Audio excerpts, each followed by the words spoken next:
Hey everyone, and welcome back. Are you ready for another deep dive? I am. Me too. And today we're looking at something a little different than usual. Definitely. It's not a book or a historical event, it's actually a movie script. Yeah. A movie script called Art Pimp. Art Pimp, that's right. So think of this as a behind the scenes peek at a movie that's waiting to be made. We'll be exploring the world, the characters, the themes, all the things that make this script so intriguing. And I think one of the first things that grabs you is the setting. 1970s New York City. Oh yeah, the gritty New York. But not the glamorous New York you might picture. This is a New York that's, it's a city in transition, Yeah. There's this sense of decay, like the city struggling to hold on to its past grandeur. But at the same time, there's this energy, this vibrancy coming from these burgeoning art scenes.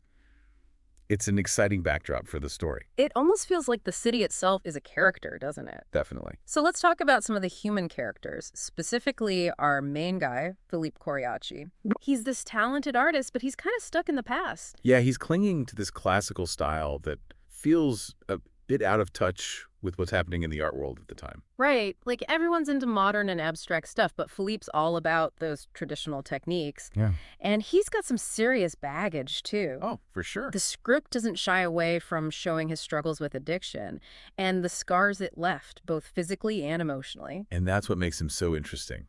This tension between his talent and his past, his desire for success and the fear that he might mess everything up. Absolutely. It's almost like he's mirroring the city itself. Exactly. Yeah. Both trying to find their place in a world that's constantly changing.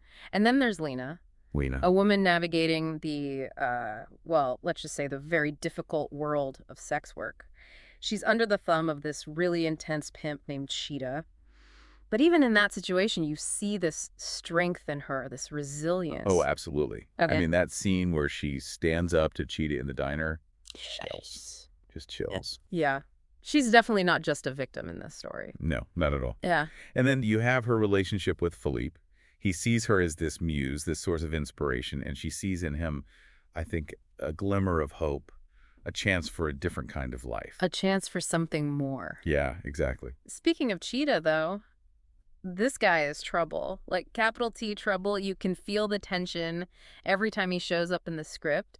His paranoia, fueled by, everything, creates this constant sense of danger for both Philippe and Lena. Oh, yeah. It's like he's always lurking in the shadows. Waiting to explode. Yeah, exactly. And it's not just about the physical threat either. It's like Cheetah represents this darkness, this underbelly of the city that Philippe's trying to escape. Right. And it makes you wonder if Philippe can really create art if he's constantly looking over his shoulder, worrying about what Cheetah might do. Can you find beauty when you're surrounded by that kind of ugliness? That's a good question. It is. One thing that really struck me about Art Pimp is how it portrays the women who are caught up in this world. They're not just one-dimensional victims, I agree.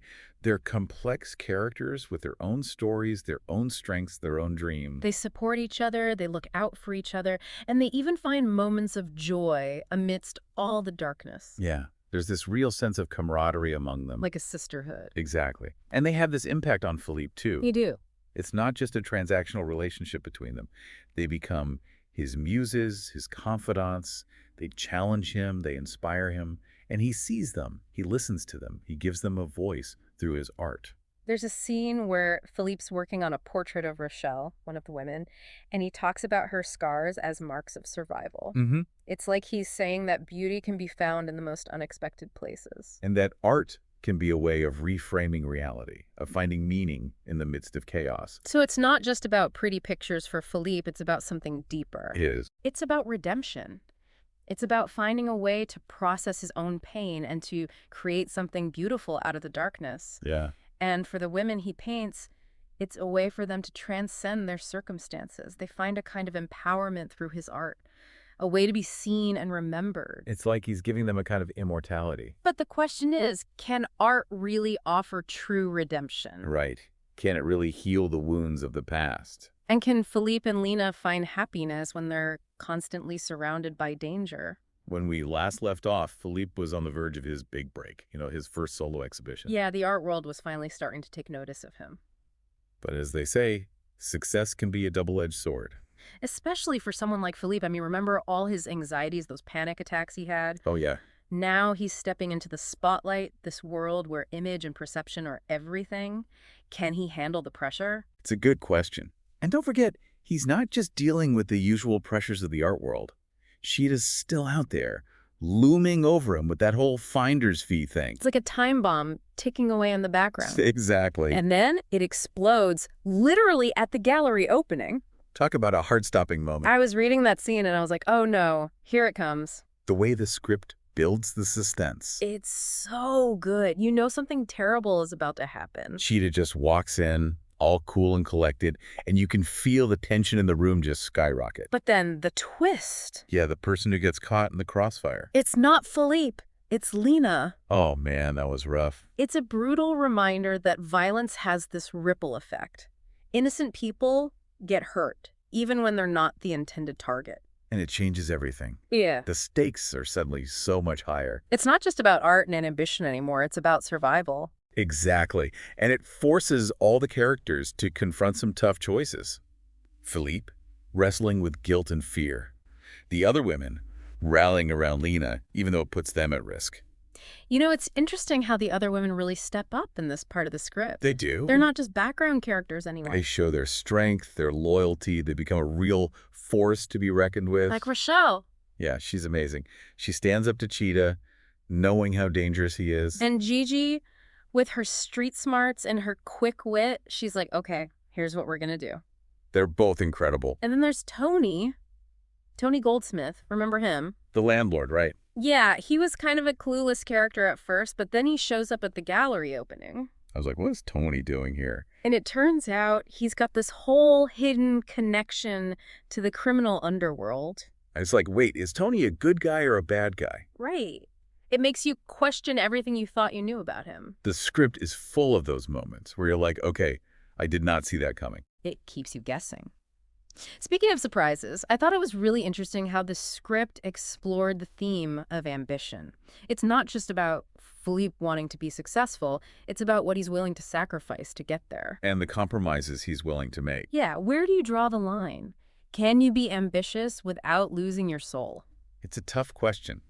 And the script offers different perspectives on it. You have Philippe, who's kind of seduced by the allure of fame and fortune. But at what cost, right? And then you have the women who are striving for something more than just material success. They want to be seen, they want to be heard, they want to be respected. They see Philippe's art as a way to transcend their circumstances, to tell their stories. And there's this sense that they're saying, we may not have your opportunities, but we're still human, we still matter.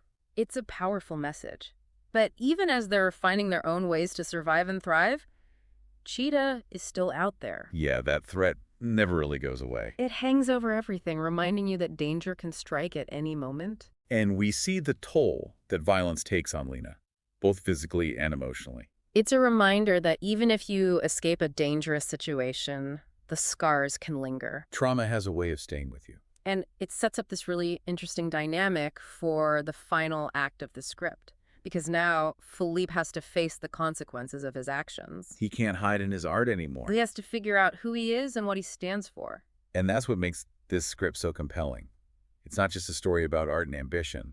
It's a story about the human condition. The choices we make, the consequences we face, and the possibility of redemption. When we left off, Philippe was at a crossroads. He'd achieved success in the art world, but his personal life was a wreck. Yeah, it seemed like he was about to fall apart. Like his past was catching up with him. Exactly. All that trauma, the memories of his mother, his struggles with addiction, it was all coming back to haunt him. And he didn't know how to cope. No. There's this one scene where he's in his studio, surrounded by empty bottles and canvases, just totally lost in the darkness. It's heartbreaking. It is. You can just feel the weight of his guilt and fear, like he's drowning in it. He knows he messed up, especially after the shooting at the gallery. But Lena, she doesn't give up on him, even when he pushes her away. She sees the pain he's trying to hide. And she understands him in a way that no one else does. And she confronts him. Yeah. She tells him straight up, you're not the only one who's hurting. That's what he needs to hear. Someone to remind him that he's not alone. It's a real turning point for them. It is. It opens up this space for them to connect on a deeper level. They realize they're both broken in their own ways. And they need each other to heal. But as their relationship starts to grow, Philippe's success in the art world creates new problems. Right. It pulls them in different directions, the demands of his career, the constant pressure to keep producing. And the people around him, they don't always have the best intentions. There's that one gallery owner who says to him, "The art world loves a tragic backstory. It makes the work more valuable." Ugh, that line made me cringe. It's so cynical. It's like they're profiting off his pain. Exactly.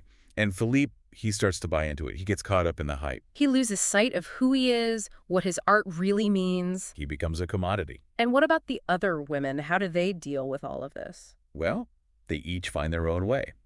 Jewel, for example, she finds some stability with Reuben, Tony Goldsmith's friend. Oh yeah, Ruben, that was a surprise. It was. And Tony, he really steps up to protect Philippe and the women. Yeah, he uses his connections to keep them safe from Cheetah. He becomes this unlikely guardian angel. Shows you can't judge a book by its cover. You really can't. So the ending of the script, it's not exactly a happy ending, but it's hopeful. It is. Lena is still healing, but she's strong. She has the support of the other women. Mm-hmm.